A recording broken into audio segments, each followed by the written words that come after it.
Tuesday, July the 8th. So I've had a week or so off from this because I got knackered. I've been painting these bits here. Now, those are the parts that when the felt goes over the roof, those go around the outside to finish the felt off. But if you look through the window, you can see gaps at the back. That's where the roof doesn't join to the roof correctly. So what I'm going to have to do is take 3 of those. Oh, here comes a train, fantastic. I'm going to have to cut 3 of those and nail them in at the back so they slot up against the roof, so it seals the back basically. I've also got to get around the back here and seal off the bottom, so you haven't been around the back yet, so this is awkward, but it's just about big enough for me to get through.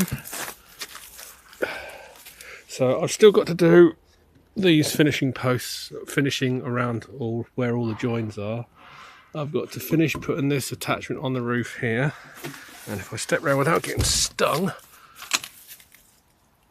there's the gap that I'm mentioning now. I've got to come in from the inside and attach from there onto the roof support here, so it's from there down to under there. I can't get the camera on it. So yeah, then the drainage has got to attach about here, feeding into this, which we've had a lot of rain just recently. Oh, stray paintbrush, I'd leave that one there. Got to be careful around here though, because there's that many stingers around here. Every time I walk around here, I end up inflicting pain on myself. See if I can get back through here without falling over this time. So the plan is, those are painted now, those are finishing off. I've just done those today. On the width, I've still got to do one more coat on the outside of the door. I've done the inside frame now, so it's just finishing around the outside. But to be honest with you, I've been avoiding it because that means I've got to go around that metal work without painting it, and that's a pain in the arse. Got to seal off the bottoms both sides. I've got some wire mesh for that to stop things getting inside, i.e. rats underneath there. That's the last thing I want, is rats in the bloody garden, because we get a lot of them from the train lines at the back. But believe it or not, this is looking a little bit tidier than it was. Then we can get back onto the pump house. The cable tray there is going to be used for securing the pipes inside the pump house, basically along the roof and then down the back, and then screwing out the back to go along the sides and around the outer edge and come around this way to do all the water, do the flower beds. Measured the distance from the foot of the base there to the patio, about 11.5 foot, so I'm looking at 2 5 by 2 planters either side, so that'll give me 4 beds.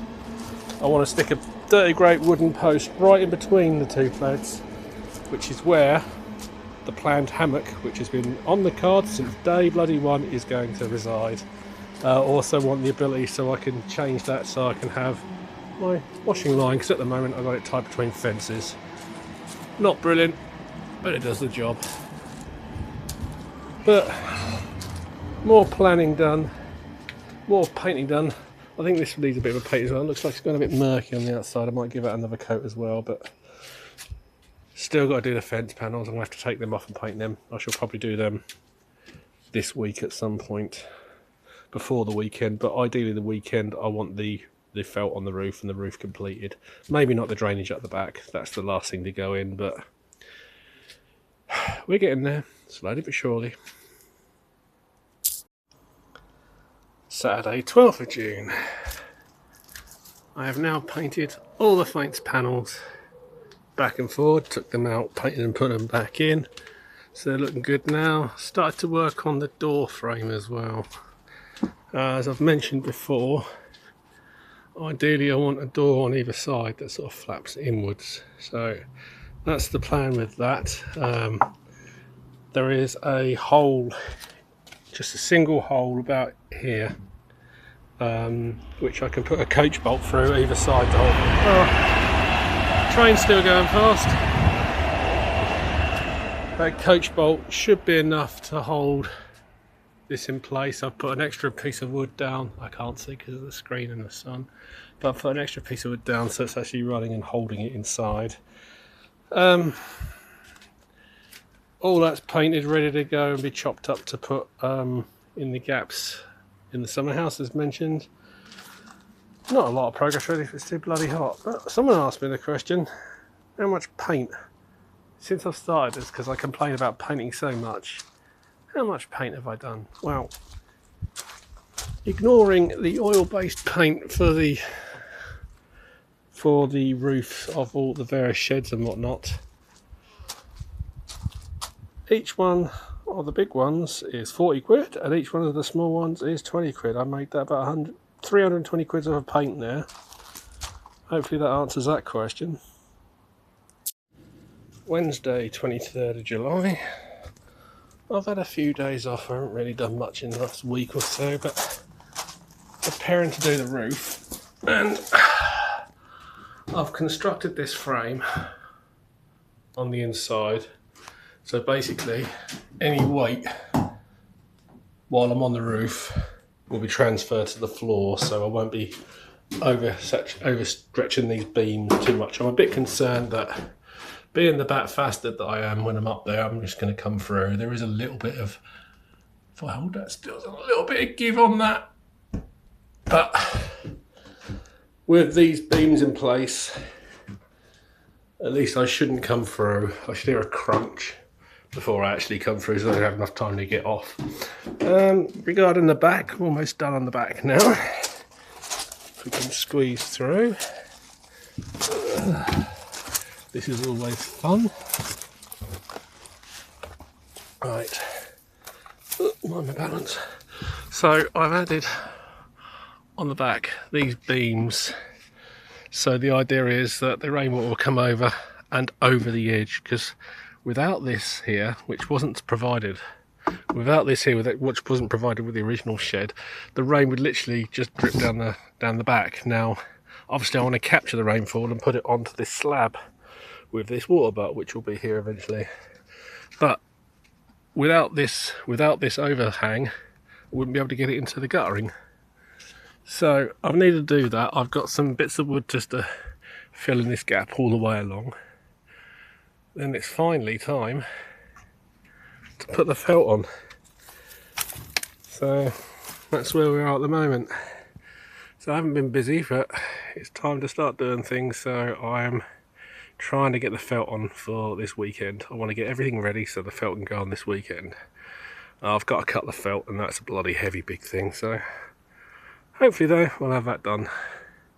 Then at least when it does rain it won't be pissing down inside. Thursday, July 24th. That's 2 lines of felt on there now. Not too confident about that last one because that's way over the other side and that's beyond the supports, but we'll see. I'm going to have Simon over while I do that, so 3 possibilities. 1, everything goes okay, that's the plan. 2, I fall through the roof and it doesn't hurt, so Simon can laugh and take photos. And 3, if I fall through the roof and do hurt myself, Simon can phone the ambulance, then take photos and laugh at me. Started trimming the sides, and unlike the other shed and the pump house, I'm not going to come up on the inside with a felt up and under. I'm just going to go to the sides and staple it in, because those pieces of wood that are painted there, those will come over the sides, essentially form a fascia around the 3 sides. The 4th side I've got to come under because that's where the rain's going to come under, where the water from the roof is going to come into the guttering, so I'm going to have to do that one. But yep, that's the plan at the moment. Hopefully I should have the roof done, completed by the end of this weekend. Still got to paint the front, the 2 doors. Well, more this one than the other one, but they both need another coat. But this frame that I spent lots of money on, just to make sure I don't fall through, seems to be doing the job for me. I've also had a chat with Simon regarding the best way of what am I going to do in this corner, because this wall and this wall, essentially I just want a dirty grey settee all the way around. What have I gone out of focus? I want a wall all the way around, a settee all the way around those 3 walls. But the back here, I was contemplating either an L-shaped bar, so if this is the door coming across and inwards like so, but that's going to take up a lot of space. So I think in the end, all I'm going to do is just have essentially one worktop essentially across the whole of that side. Fridge freezer in one side. I'm thinking about moving my telly from the front room and place it on this wall here. Obviously I'm going to buy another telly.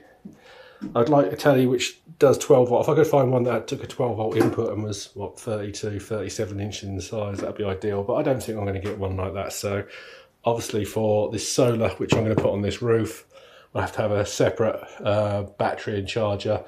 Then, of course, an alternator to run the, an inverter, sorry, to run the fridge and the TV. But yeah, more money, but I can afford it at the moment. So what the hell? Why not? You only live once and you can't take it with you. And while it does look a bit of a mess, it's a lot tidier than it was.